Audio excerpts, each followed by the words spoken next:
بسم الله الرحمن الرحيم الحمد لله رب العالمين الصلاة والسلام على سيد الأنبياء والمرسلين اللهم علمنا ما ينفعنا وانفعنا بما تعلمنا وزدنا بفضلك علما وتعليما إنك على كل شيء قدير. So this is kind of like lesson 1.2. So just as a note, this is recording. This recording may go public. I have no problem with anybody asking questions at any time, but just know that your voice might be public if you don't like that. Just let me know. I can actually pause the recording if you like. But it's all up to you, inshallah. You may become super famous. You become the most famous YouTube video ever. No, so no. Okay, so that's number one. Number two, my apologies. I was hoping to record this class, this kind of like edit basically last week's kind of presentation, and two things I wasn't able to do it. This week has been quite busy, and alhamdulillah rabbil alameen, please forgive me. Inshallah, we will have at least 4 or 5 classes. So there will be inshallah recordings. This class is being recorded, inshallah will go up inshallah. So we have Salahuddin, Huwaira, okay. So Bismillah. So lesson 1, the larger context. So half of this is a repeat, half of this is not. Okay. The larger context tests, epistemology, minor and major signs, and some actionables. So we have to understand life is a test, right? Life is a test. The whole point of us being here is to be tested. And our job in life is to hold tight to Allah subhanahu wa ta'ala. So this is, a classic thing. You're praying and you're like, oh man, I wish I could pray properly without the kids disturbing me. And it's like, aha, you've lost the larger context. Like, why is my marriage so hard? Like, why is it everybody else has it easy? My marriage is like unbelievably confusing. It's like, aha, you are being tested. Okay, what am I being tested to do? Hold tight to Allah, turn to Allah, right? And so what you will find in life is the test in reality is, can you hold on to Allah? Can you hold on to your focus to Allah? Can you keep that focus, or will you lose it? Okay. I believe, right? So I'm a teacher, right? I teach kids. So the test that I'm being tested in the classroom is not whether I can teach well, it's whether I can stay focused. Can I walk into that classroom with the attention and relying on Allah, turning to Allah, and come out of that classroom with that same focus? Or am I going to be pulled aside by kids screaming, kids throwing stuff around, kids being annoying? Will I lose focus or not? Right? You say, why did you get married? Or why did you have kids? Or why did you start this company? When you started this company, you made istikhara and you said Bismillah. But where are you now? Right? It is now 11 p.m. and you're going through the accounts and you're thinking you're trying to have another meeting at 1 a.m. with somebody about something else. You're doing all of these things. Do you still have that focus or not? You said Bismillah when you picked up that cup of coffee, or Bismillah when you start eating that slice of that pizza. By the end of the slice of pizza, were you still focused on Allah, and was He still your one goal or not? That is the test of life. That's the test of life. Now, once you lose that focus, the makruh and the haram comes easy, right? That's so now you're not just failing, you're failing on a deeper and deeper level, right? So you lost that focus on Allah subhanahu wa ta'ala, then it turned into the makruh and the haram, and then it turned into kufr, and you just lost the whole context totally, right? And so this is what we have to understand, is that you were taken from one place, which was you didn't have a body, you didn't know space, you didn't know time, you just knew Allah. And Allah subhanahu wa ta'ala asked you and all the other souls, Alastu bi rabbikum, am I not your cherishing Lord, who provides you all happiness and provides you everything? Qalu bala, and they said, of course, O Allah. And then you were taken out of that and put into this world. You were a baby, food, hunger, cold, happiness, toys, tired, all these different tests, right? Ya ayyuhal insanu ma gharraka bi rabbikal kareem. O mankind, O human being, what has lost your focus from Allah subhanahu wa ta'ala, from your dear cherishing Lord. Rabbikal kareem means your dear. He's very cherished, very special, right? So that is the test. As soon as you leave it, then everything else trickles in. The makruh and the haram trickles in. Right? It's not the center. Allah's not the center of your life. So then, obviously, other things happen. Right? And these tests, they are only going to get more variegated and harder. And this thing is very important. Variegated. It's different. Okay, my test is I have to be patient with my kids. Then the next test is I have to deal with COVID. Then the next test is I have to deal with money. Then the next test I have to deal with my health. Then the next test is it's all these different things, right? It's like a continually like waking up from a new dream. It's something new, variegated thing. Sometimes it's your looks, sometimes it's your this, sometimes it's your that, and it just varies a lot. And this is how things are. There's always zoom back, Allahu Akbar, zoom back, come back on Allah, right? Every single thing, come back to Allah, come back to Allah, come back to Allah. And it's going to get harder. It's going to get harder, right? So that's one actionable that I forgot to add, but inshallah we'll add at the end, is that we have to train ourselves, right? If, for example, you work in corporate America, and you're thinking, okay, we saw COVID, we saw all that investment that came after COVID, and then many of us have started to see that people are losing their jobs. So what's going to happen then? Man, I didn't realize how competitive it was. I didn't realize how tough I had to get. But the same thing, it's going to get harder. The tests are going to get harder. And so that's very important to understand. I need to strengthen my iman and strengthen my focus, right? So that I can do this. And so for myself, this is kind of contrary to my teachings. I generally encourage. I don't have a television. I don't watch television. I don't encourage people to watch television at all. But one of my favorite films ever and that shaped my existence is The Matrix. And like many of my students will know that I'm frequently quoting The Matrix. And so for me, one of these key scenes in The Matrix that really touched me is, for those who are familiar with it, is when the agents are trying to basically drug Morpheus and trying to get him to break, right? So imagine, for example, may Allah protect us, the Dajjal and his cronies have taken you, and they are trying to get you to break. They're not trying to kill you, because death is not a problem, but they're trying to get you to break. You've been in prison for 25 years. You have not seen your children. You have no idea where they are. You don't know where your family is. You don't know what's going on. Every single day, they wake you up at a different time.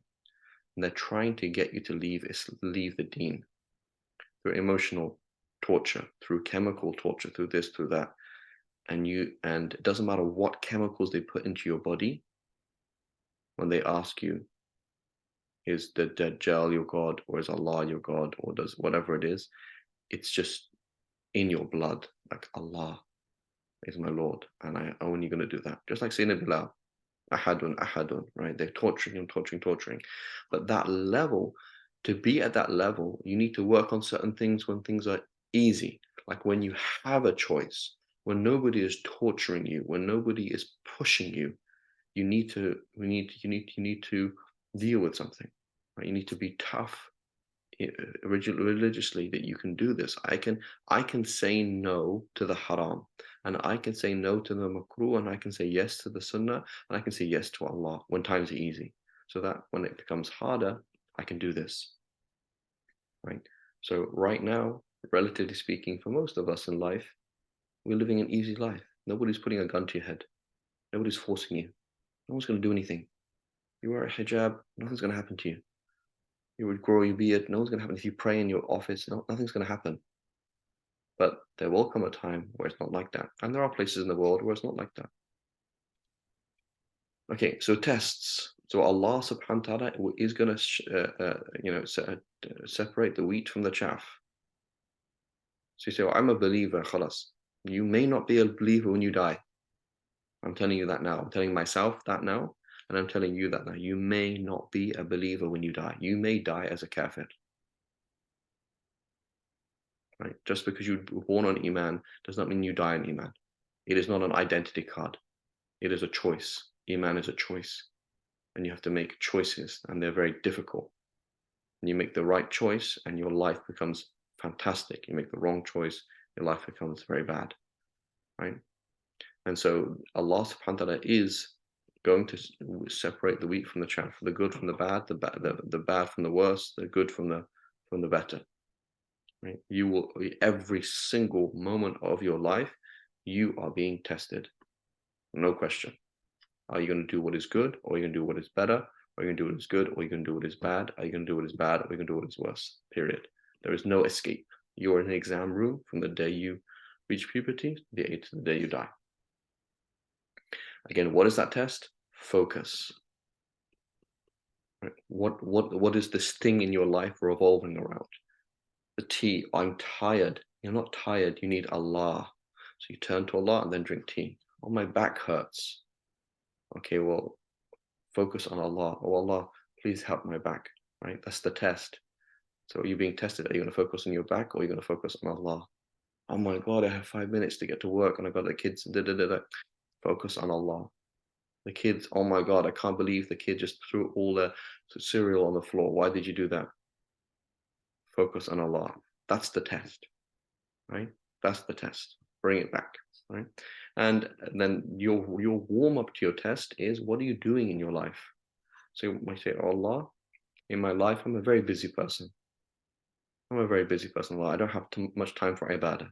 But oh Allah, I'm always doing the best thing, right? In my 24-hour window that I have, I'm always doing the best thing. I sleep for 8 hours because I need to, and not because I want to. And I have to get up and do this, and I don't do that much Quran because I need to, not because I don't want to. Because I actually have to do this for my kids, and that for my husband, and this for my work, and this and this and this and this. And every single thing I'm doing for the sake of Allah. I make myself, I'm early to work, not to impress my manager, but to impress my manager for the sake of Allah. I do work well for the sake of Allah, right? Well, as soon as I can, I know I can't always pray in group prayer, but as soon as I can, I pray. Always as soon as I can. I don't delay it when I have a choice. So, oh Allah, in my life, I'm not somebody who's praying and fasting 24 hours. But oh Allah, look at my life. I'm always, when an opportunity comes up, I always take it. And whenever there's two options, I always take what is more beloved to you, oh Allah. This person is charging their focus and charging their iman. The other person is, oh Allah, yeah, I just, try my best. What does that mean? Try my best. Basically, I react to things. If an opportunity comes up to pray, I'll pray. If an opportunity comes up to do something good, I'll do it. If there's no opportunity to do something good, I won't proactively go out my way to do it. Right? I do my job. I pray my Fard prayer as much as I can. And, I relax quite a lot. 4 hours of TV. I need to relax for 4 hours. Right. So, I always find, myself, I'm one of these very slow people. I'm very slow at doing things. That's one of the reasons I'm always late.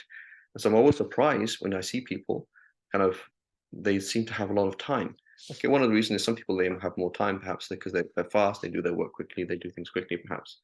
But the other thing is that they have no priorities in their life, right? So if you're somebody who works 9 to 5, if you're somebody who has kids, if you're somebody who like all of us, we need to be doing regular exercise, right? Any human being needs to be doing regular exercise. If you're somebody who needs to sleep, if you're somebody who has a husband or wife, like, how on earth do you ever have any free time? Like, how on earth do you ever have any free time?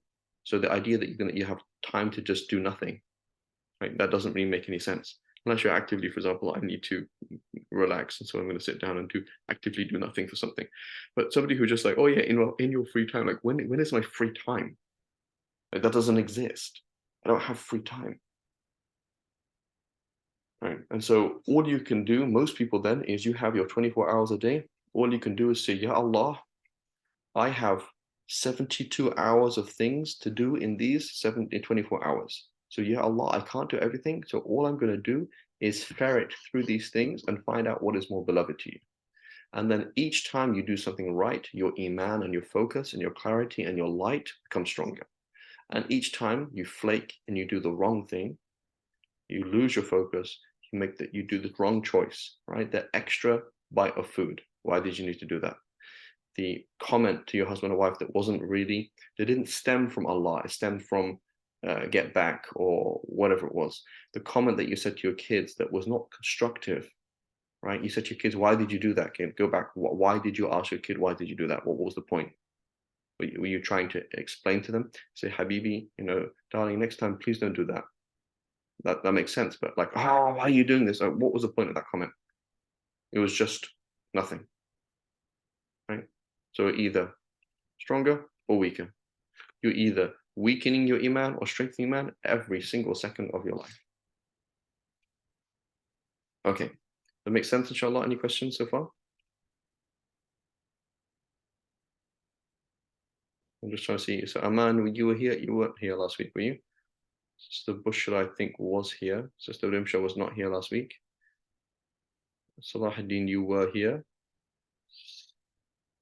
Sister Humaira, you were not here, I think, last week. Any questions or queries so far?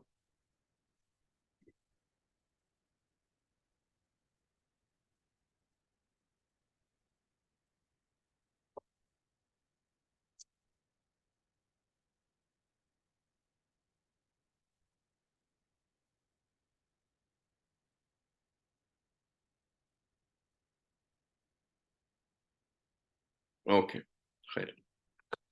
So now we're going to go on to something important but completely different, which is epistemology. Okay, we spoke about this last week, so this is a total review, but it's very important because I can anticipate today or tomorrow or the next week or the next week, the question comes in, Sheikh, is it true that, okay, i.e., we've heard a hadith or a verse of the Quran explained in a certain way that this talks about certain things of the signs of the end of time.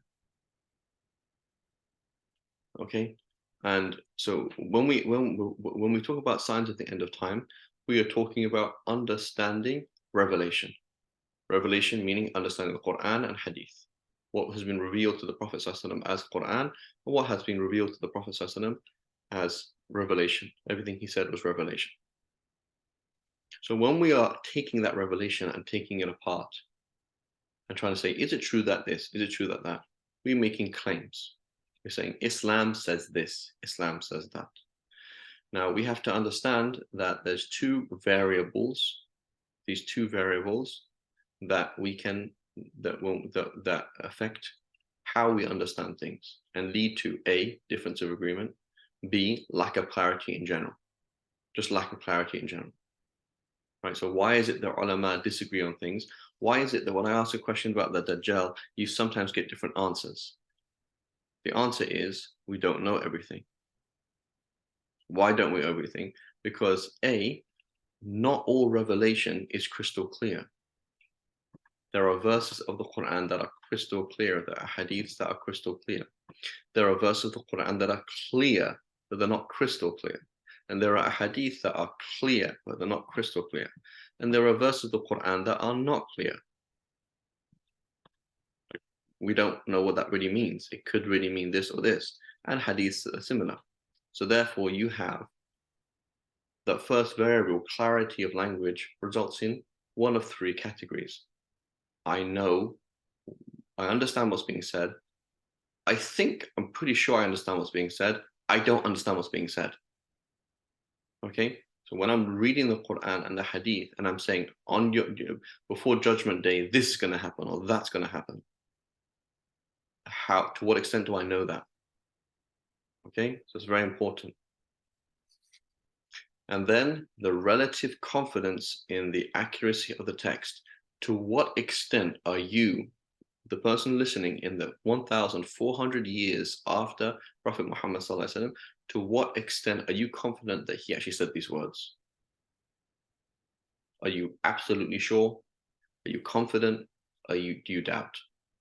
Right? And it's very important to understand that Muslims are and always have been self-critical, And the majority of religious texts, right, that are ascribed, the majority of revelation that is ascribed to Prophet Muhammad sallallahu alaihi wasallam is doubtful, i.e., we label it as doubtful, not some non-Muslim or somebody questioning Islam. We ourselves, Muslim scholars and scholarship, we're like, yeah, we don't have much confidence in this.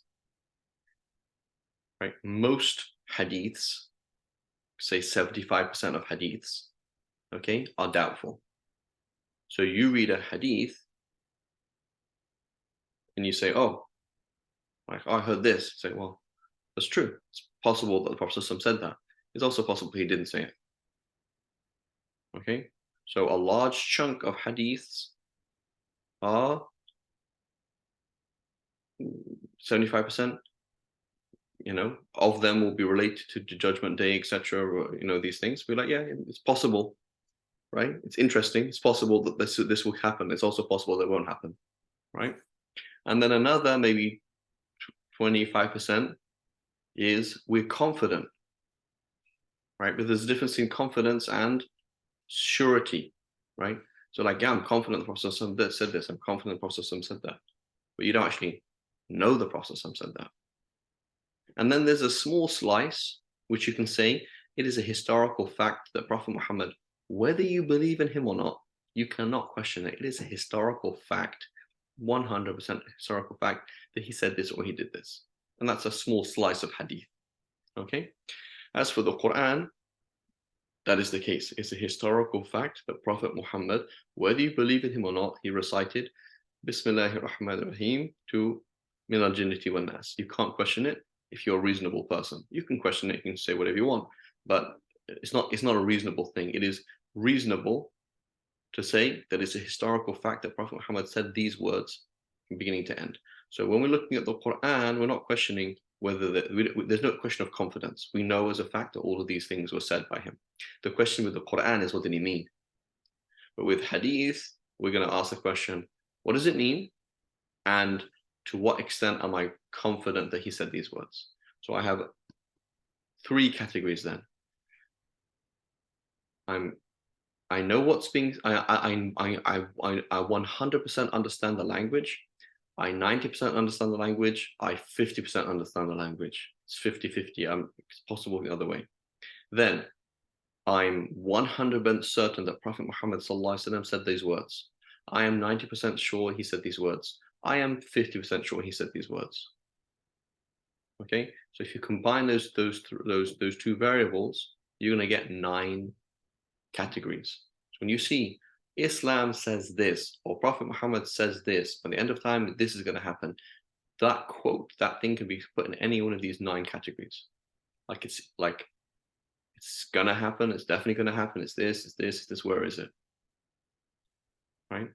So for example, so those of you who listen to my recording on the Mahdi that I shared on the group, for example, I spoke about this, and you're gonna find many, if not most, scholars saying that we know as a historical fact, i.e. we know that Prophet Muhammad told us about the Mahdi. It is not confidence, it is knowledge, like we know that. It is historical, like that Prophet Muhammad said that there are multiple independent sources. It's impossible that it's a conspiracy that this group of Muslims or that group of Muslims put it together. It's either true and Prophet Muhammad is true, or it's false and Prophet Muhammad is false. Simple as that. As opposed to, here's a weak hadith that says something and then it turns out to not be true. It's like, well, I don't really have confidence in it to begin with, so it's not really going to change my religion. Okay, so we spoke about this last week about the kind of somewhat review, and this is one of these things that takes time. This in reality, clarity of language is something we study in what we call usul al-fiqh, the science of interpreting revelation. And relative confidence is something we study in hadith sciences. How do we critique hadith, right? But an important thing to have in your head is Muslims are self-critical. Muslims are unbelievably self-critical. They're not saying, well, we say it, therefore we're right, and they say it, therefore they're wrong. We don't say that, right? So when you first start studying things, it sounds like, okay, the sheikh is right. Like right now, I'm speaking and nobody's criticizing me, so therefore presumably you have this idea that if the sheikh says it is true. That's not the case at all. That's not, there is nobody, there is no such thing as a pope, there is no such thing as imam, so-and-so says it and he's infallible. There's no such thing as papal infallibility. It doesn't exist, right? Imam so-and-so doesn't have to be right all the time. Imam Abu Hanifa, Imam Shafi, Imam Bukhari, nobody has to be right because they are right. That doesn't exist, right? We are self-critical and we question everything. So that's important, saying, okay, I'm going to see something that will be claimed to be true. If I know which category it is, I know how to deal with it. Is it historical fact? Is it most likely the case? Or is it possible? So therefore, there are things about Islam that you say, I think, right? I think that I am traveling, and I think that Allah has allowed me to join prayers while traveling. I don't actually know that. That's not something that's known. Therefore, I can appreciate difference of agreement. I know that pork is haram. I do not appreciate difference of agreement on that issue. Right? I know that the prayer has to be prayed. Right? The Prophet ﷺ may have said this dua, he may not have said this dua. I don't know. Right? So I think I know and I don't know. Okay, and then again, review from last week. We're kind of running out of time. Minor trends, we mentioned that these are minor signs, sorry, these are general trends and not so miraculous. Right? Some of these things are miraculous, but these are things that happened before the Prophet ﷺ and after the Prophet ﷺ. These are general trends. And what is useful about them is that you're supposed to work against them. Right? So these minor signs like ignorance becoming widespread. Oh, of the signs of the end of time is that ignorance should be widespread. Okay, so therefore I should educate myself, right? Particularly in religion, right? All the signs of the end of time is that zina will become widespread. Okay, that's pretty important then. With the major signs, these are more key, fundamental, miraculous things. And we mentioned last week the kind of two categories, things that are going to happen, but they're not so miraculous that the game isn't over. And then some things that are super miraculous, like the sun rising in the west, or the occurrence of the beast, etc., that these things will then end moral responsibility. Once those signs are seen, game is over. It's almost like you've already died. Okay, so these things, you should be aware of them. You should be aware of them. They're spoken about in the Quran and they're spoken about in the Hadith, right? And see them for what they are. This is the key thing, the focus. Okay, I'm going to see this, and that's what it is. Okay, as opposed to freak out, right? Lose focus. So the test is, do you keep the focus, right?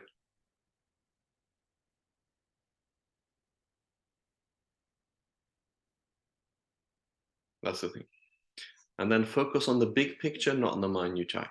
So I can imagine, and I pray that Allah subhanahu wa ta'ala gives you all sincerity and focus, that when you see there's two kind of classes that everybody signs up for. Okay, there's two kind of classes that everybody signs up for. Marriage and signs of the end of time. Right? My brother told me this, said, Farid, if you want to do an MSA, talk about the Dajjal and talk about getting married. Right? Everyone's going to turn up. Why? Because it's cool. It's interesting, right? It's like, this is cool, right? I want to know about this. It's so interesting, right? Like, I did my marriage class. I think the fourth and shortest recording I did was rights of marriage. Everyone's going to go to that one. So I started the recording with, if you have skipped this recording, go back. Because everyone's like, yeah, what are my rights? What are my rights? What are my rights? Because everyone feels like, oh, my rights are not being fulfilled. What are my rights? Okay. And so that's totally wrong, right? There is nothing cool, novel, and interesting about religion. It is, from beginning to end, seriousness and light, illumination, change. There's nothing novel and cool about it. And in fact, focus minutiae is the opposite of Allah. Like the grandeur of Allah and connecting to how great Allah is the opposite of getting into the minutiae of things. The minutiae and details of things is only useful in as much as it leads you to Allah subhanahu wa ta'ala.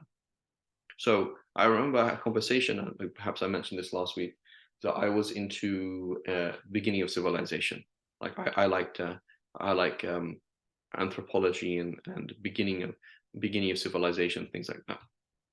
So I was supposed to, at university, I was supposed to study ancient Mesopotamia.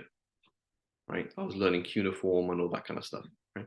And it's relevant to Arabic because cuneiform, uh, Akkadian, which is written, or Assyrian, that's written in cuneiform, is basically Arabic. So it's like studying like ancient Arabic. So it's kind of tied to my interests.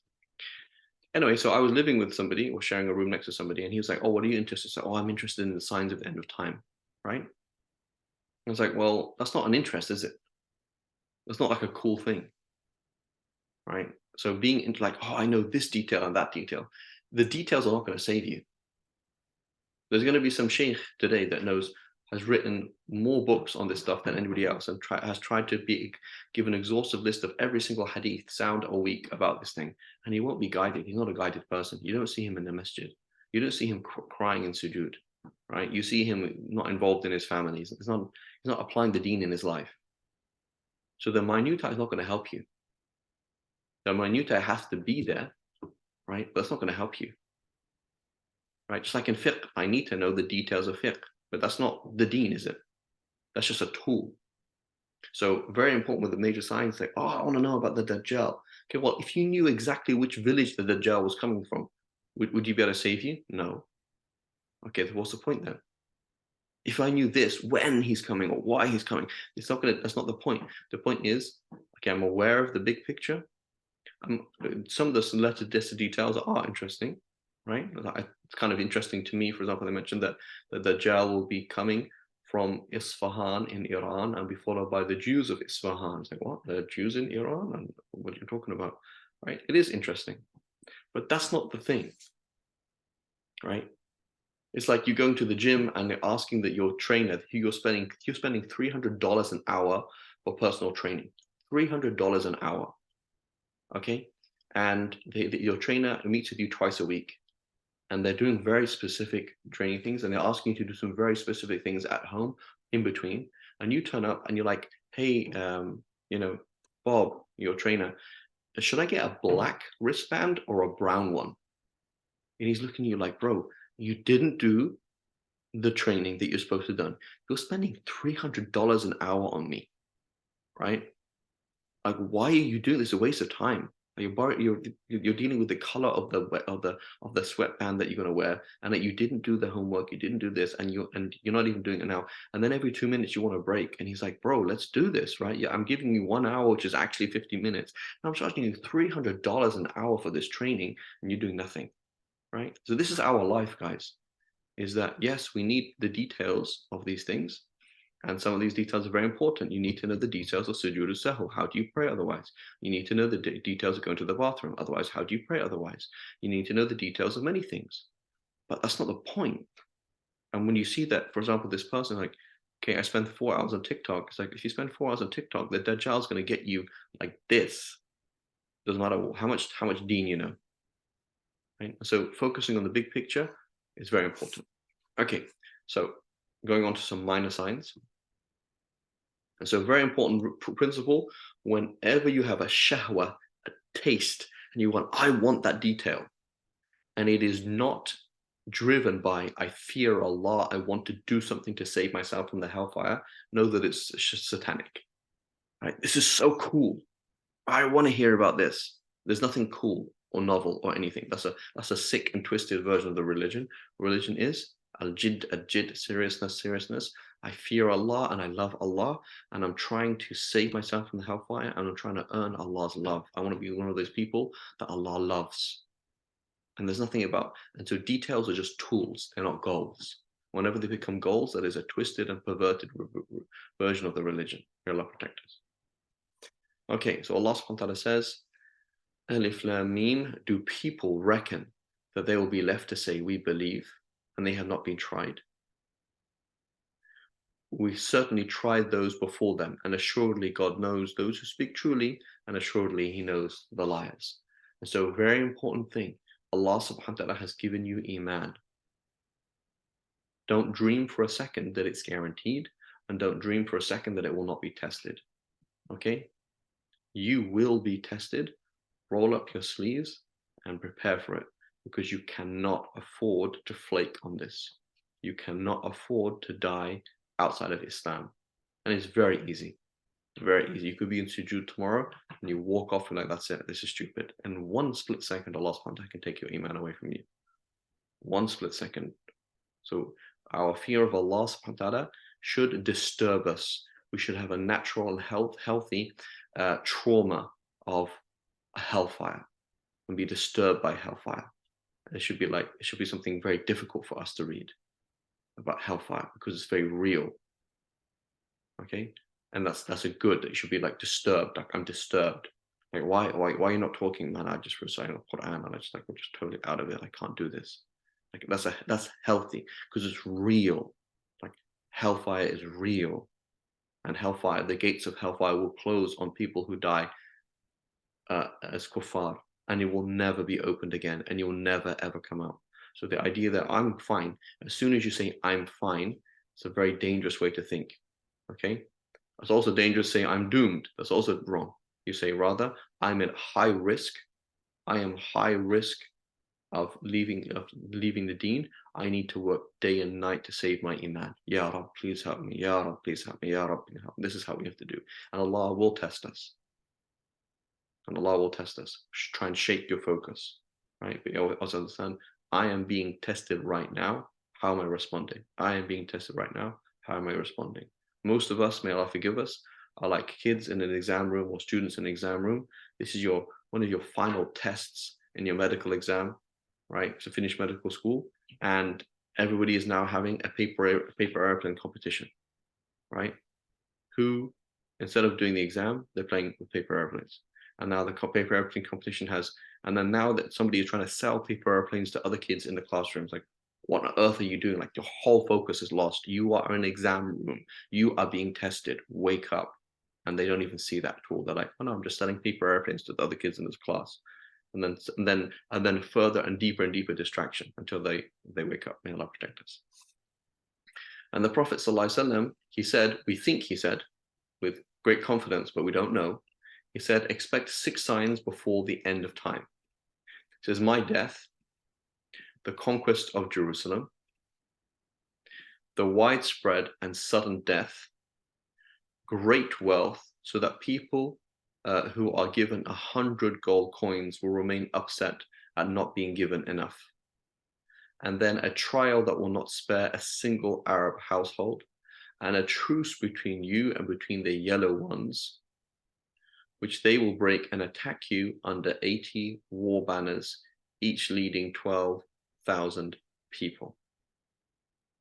These are some of the lesser signs. Why are we calling them lesser signs? Because they're not so miraculous, right? The idea, for example, the fact that the Arabs became Muslim and conquered Jerusalem, is that miraculous to such an extent that you're not Muslim, that you'd either be insane or a Muslim? No, this is a test, right? Widespread and death. This happens before Islam and throughout, right? Right. The Mongols killed something like 10,000 people a day, right? So they wiped out 1/5 of the world population, right? So this is something that's general. Great wealth. This happened in different stages, right? So before the Mongols, go to Baghdad before the Mongols, go to Central Asia before the Mongols, right? Cities that were the largest cities on the face of the earth for 100 years, right? Totally wiped out. So these things happened in the past. Now you look at the Gulf today, right? Wealth, the discovery of these fuel, etc. Allahu A'lam. Is it so? But it's not such a big thing, right? A trial that will not spare a single Arab household. Right? These are many. It's not so specific, right? And a truce between you and the yellow ones. Was this with the Mongols? So that happened, or is this going to be with the Chinese, or what is it, right? Allahu A'lam. Right? But there's a general system there that we can see. So when we see death, and this is a common thing the Prophet spoke about again and again. And the Prophet he said, tell me about the hour. The Prophet said, the one asked knows no more than the one asking. And he said, well, tell me of its signs. And the Prophet said that the slave begets her mistress. Right? A slave girl will give birth to her owner. What does that mean? I mean, So here, for example, dealing with language, is that even possible?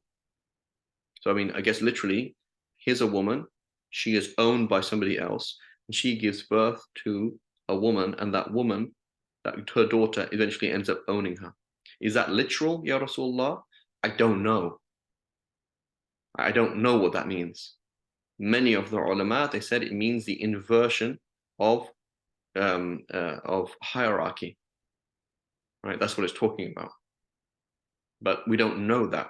Many scholars think that. And that you see barefoot, naked, destitute herdsmen, shepherds, competing with each other in building taller towers. Is this the Gulf right now? Like people who used to be Bedouins and literally were walking around barefoot and now trying to build taller buildings each other?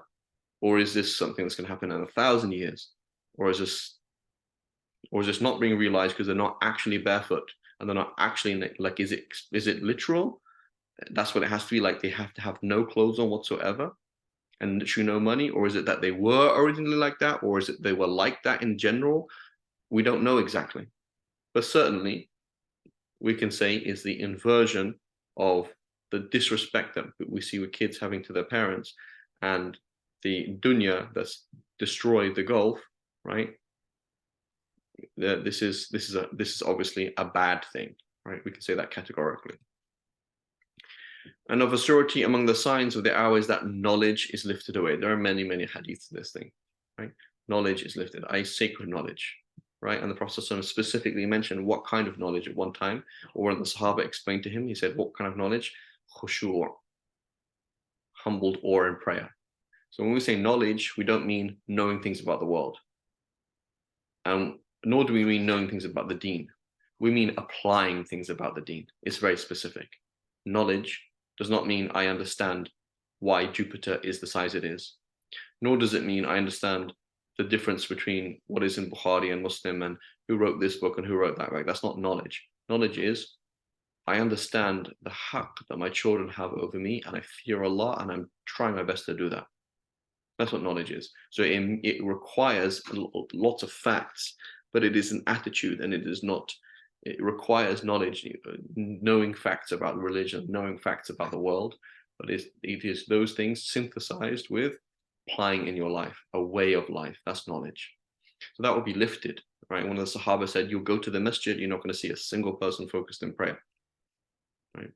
So that it's a knowledge lifted, and that ignorance will become entrenched, right? And that adultery will become manifest, right? It's something public, right? Something just not even an issue, right? That's not a problem. Okay, the president of this country had an affair. It's like, yeah, it's not the end of the world. What's the problem with that, right? In certain countries, for example, may Allah protect us. I'm half Swiss. In Switzerland, prostitution is legal, right?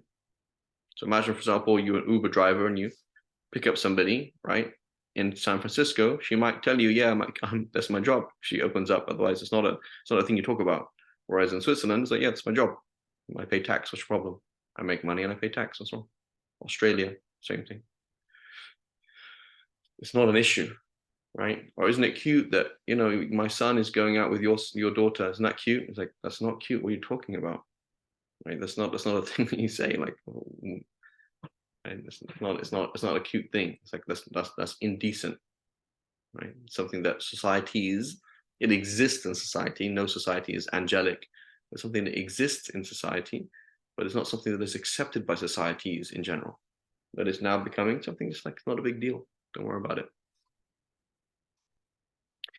And the Prophet ﷺ once said, do you see what I see? And they said, no, Messenger of Allah. He says, I see fitan, trials and tribulations falling among you, your houses, right? Not over you, like among your houses, like rain. So the Prophet ﷺ saw physical things coming down, the future coming down physically, right?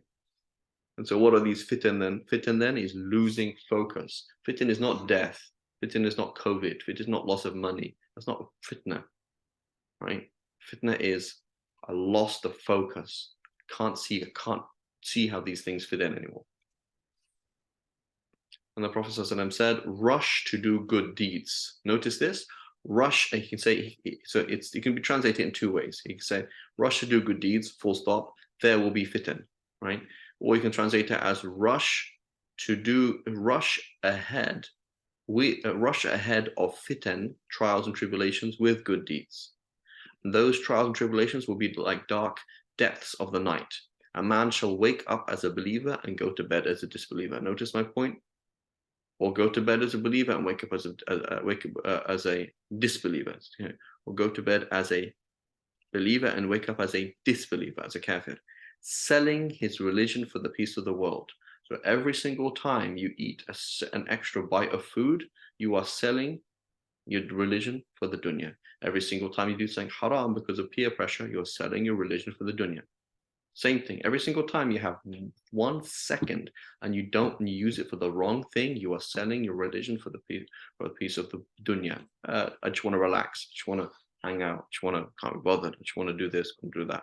Every single time you vent your anger, you fulfill that. I just want to shout at somebody.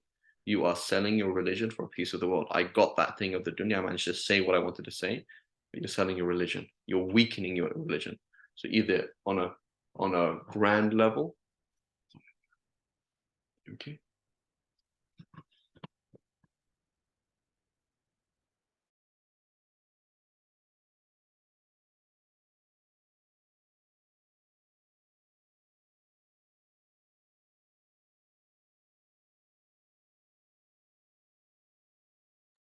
Okay, so you're selling every single time you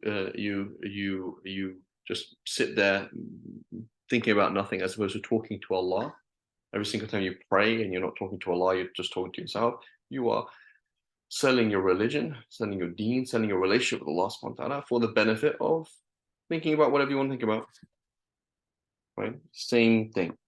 Every single moment of your life, you are the head of the investment department of your bank, and you're either losing money or making money, period. Either turning to Allah or turning away from Allah. That's it. Right?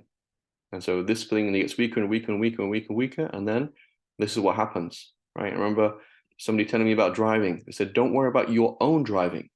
It's not because the way you're driving is reckless. It is because of other people. So if you take these kind of risks while driving, thinking that everybody around you is a good driver, and that's okay.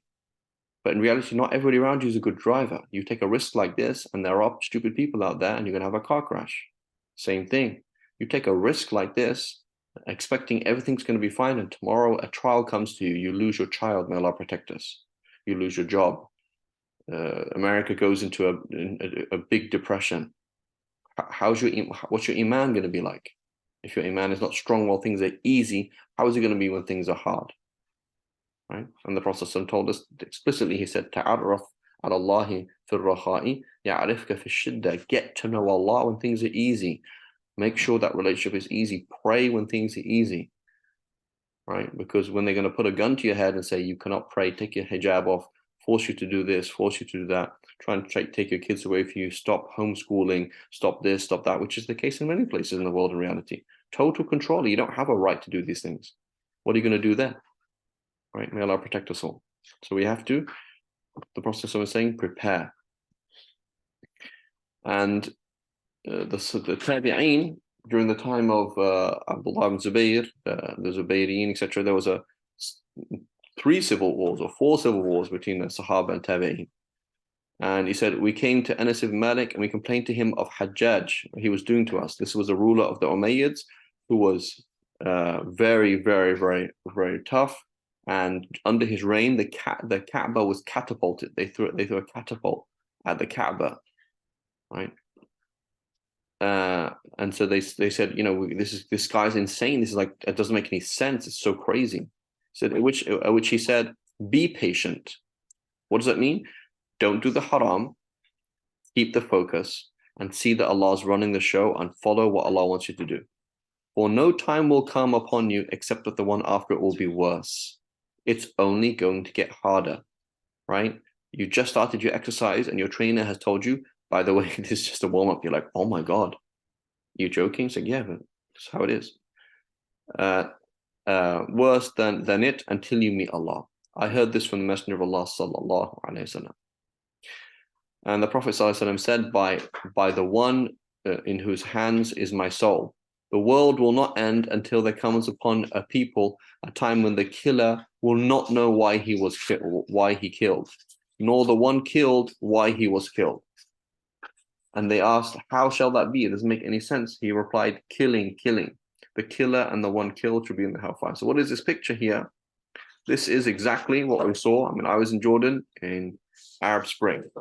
Everyone just caught away with emotions, carried away with what's happening on social media, this. And then what happens? Just nothing. And so you need to know what you're doing. You need to know who's talking to you, to know where the messages are coming from. You need to know what's going on. Otherwise, it's random. Right? I knew people I had neighbors, for example, Syrian refugees, and they said, yes, we had friends who joined these liberation groups, and they said, we have no idea who was ruling us. Like, it's just, my parents have been tortured, my son has been taken away, that's it, I'm going to go and fight. Who are you fighting, and why are you fighting, and who are you fighting under? What are you doing? I don't even know what's going on, right? And they don't have the knowledge, they don't have the focus, and everything's off. Again, the Prophet ﷺ said, verily, before the hour there will come a time when ignorance will descend, knowledge will be raised up, and there will be harj. And he says, they ask, what is harj? He says, harj is killing. So we're saying, oh my God, so many people have died. This is shocking. It's like, this is not shocking. This is what your Prophet told you. Sadaqa Allahu al-Azim wa sadaqa Rasuluhu al-Kareem. Allah has spoken the truth, and His noble Prophet has spoken the truth. Oh man, it's super hard. It's unbelievably hard, but this is what's going to happen. Keep focus. And lack of focus is the problem. Lack of focus is the problem. So many times it hurts me so much. People come and ask you a question, and because they don't know something about the religion has suddenly become extremely hard for them. And I'll give you an example right now. Okay? I'll give you an example right now. I know we're kind of running out of time.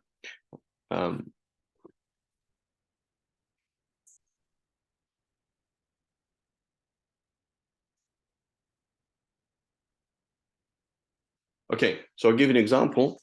This sister, she became Muslim, and she got married. And it didn't work out. Her marriage didn't work out. Her husband, she wasn't particularly married. I don't know if she was religious when she became Muslim, or her husband was religious. Anyway, so basically that doesn't really work out. I don't know if she had any kids. She didn't have any kids, actually. She didn't have any kids with her first husband. It didn't work out, and he just disappears. 20 years later, she gets married. She becomes religious, starts going to the masjid. And it's kind of like a new Islam for her, but right. And she becomes religious, and she gets married, and she has kids. And then she starts learning.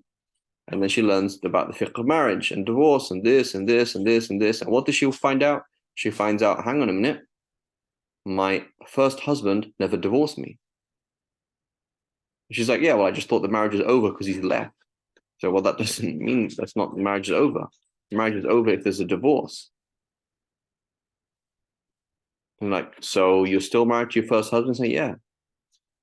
So you're not married to this husband? No. So therefore, the husband is not the father of your kids? Say, no. Like, what? So yeah, like, you need to have knowledge. But when ignorance is ambient, like wherever you go, no one has a clue. Right? Like basic things, like that's just obvious. Like I thought everybody knew that. And then it's like, no, that's not the case. Like basic things are not known, right? Or somebody thinks that, for example, if you can't wash yourself when you go to the bathroom, therefore it's haram to pray. So therefore they don't pray. So why didn't you pray dhuhr? So, oh, I didn't have anything to wash myself with, so therefore I shouldn't pray. It's like, bro, the religion is way easier than that. And now you didn't pray, and prayer is such an important thing, and that could have saved you. And then the prayer could have saved them from all these other things, and it doesn't. It's like, subhanAllah, please learn some things. Just learn the basics of the deen. It's not super easy to learn, but you learn something that just gives clarity and ease. Like, oh yeah, alhamdulillah, there's different ways, there's this and this. Like, you know what's going on. Otherwise, like, imagine like it's like somebody who's like doesn't know the freeway. Thought the freeway was for parking. So they they park the car on the freeway and they get crashed into, or they start trying to drive across a field. It's like, what are you doing trying to drive across the field? It's like, oh, I thought that's the way to that city. It's like, yeah, it is, but there's a freeway for crying out loud. And so, oh, I didn't know what the freeway was for driving on. I thought it was for parking. Like, subhanAllah. So the deen is not that complex, right? You can sit down. I remember I was like 14 or something like that, or maybe younger than that, I don't know. Like you do a weekend thing, like this is the picture, 1, 2, 3, 4, 5, and like you get an idea, right? But then it's like you have generation after generation after generation of people like no clue, no interest, and then they have so many problems. And like, subhanAllah, please just learn. And this is what happens when you don't have knowledge. Okay, and the Prophet ﷺ, he said, time will draw close. You're only going to have less time, right? You're only going to have less time. So get used to it. You're only going to have less time. So all you can do, you can't have more time, but you can put barakah in your time by making the right choices. You have 5 minutes. This 5 minutes will actually be 2 minutes. So make sure you use those 5 minutes for the most important thing, whatever it is. If it's changing a diaper, if it is paying some money to bank account, if it's responding to a phone call, whatever it is, say, Ya Allah, ista'milna wa la tastibdilna. Oh Allah, use us for what you love and don't replace us for with other people. Knowledge will decrease. Greed will be cast everywhere. It'll be everywhere. Greed, buy, right? Fitan will appear and harj will become widespread. They said, oh Messenger of Allah, what is that? What's harj? And they said, killing. Right? So these are things to fight against. Use the time. Fight against ignorance. Fight against greed. Right? Every single morning, I have to have my coffee like this. Really, every single morning. Like you have to have these kind of things. Like look at your life. Do you have to have lots? There's lots of dunya. Like I buy so many things. $200, $300 of clothes a month. Like, do you really have to buy that many things? Did your shoes really have to cost that much money? Did it really have to be that particular? Right? You have some okay things in your life, but that particular is getting ridiculous. Right? There will be fitan in which the seated one, notice, the seated one will be better than the one standing, i.e., don't react without knowledge. The standing one will be better than the walking. The less you do, the better. Whoever looks over the edge will fall off. Don't get involved, right? Whoever looks over the edge, how many times do we tell somebody, don't get involved? And then they get involved and it destroys them. Whoever looks over the edge will fall off. So don't get involved. Are you obliged to do anything? No. Is it sunnah if you do anything? No. So why do you need to know about it? Because it's kind of interesting thing. You got involved. Whoever finds during it a place of security, refuge, let him seek it. And so in our times, you should live in the best religious environment you can find on the planet Earth. Wherever you can find, okay, when I was in that place, I prayed 5 times a day. When I'm in that place, I can't. Go to that place where you can pray 5 times a day. Man, it's so much easier to do the deen in this place than that place. Go there. Oh, but the job isn't so good. There's this, that. It's okay. Go somewhere where you can guarantee, to some extent, your deen. Right? That's what you need to do.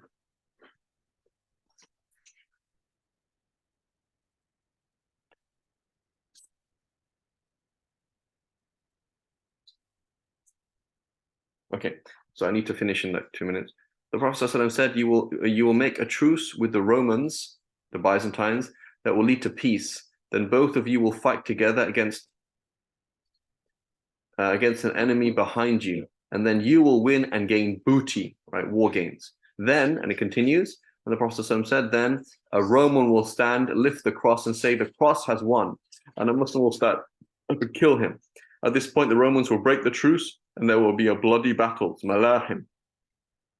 They will gather against you and attack you under 80 banners, each banner representing 10,000 soldiers. So these are things that, when is this going to happen, right? Are they, which Romans? You mean, where exactly? You mean, like, we can refer to the Turks as Romans. We can refer to Americans, you could refer to America as Romans, and that they are white, and that would kind of make sense. So how clear is the language here? When exactly is this going to happen? But it's clear that there will be battles and blood and war, and this is something that is the Prophet is telling us. And so this should be a security for us. Like, yeah, okay, this is really hard to deal with, but I'm expecting this. And so keep focus and see when this happens. So actionables: protect yourself with knowledge. Pick up, study a book of fiqh. Study fiqh until the day you die. 1 lesson a week, keep doing it. protect yourself with good company, and the number one bad company is the television and the iPhone. Get off groups you don't need to be on. Do not watch TV that is not 100% happy that the Prophet was next to you. Be like, yeah, this is good, and turn to Allah subhanahu wa ta'ala and pray Fajr. Mr. Dingle, I need to pray right now. So inshallah, please stop here. Subhanallah wa bihamdik. Ashhadu an la ilaha illa anta nastaghfiruka wa natubu ilayk.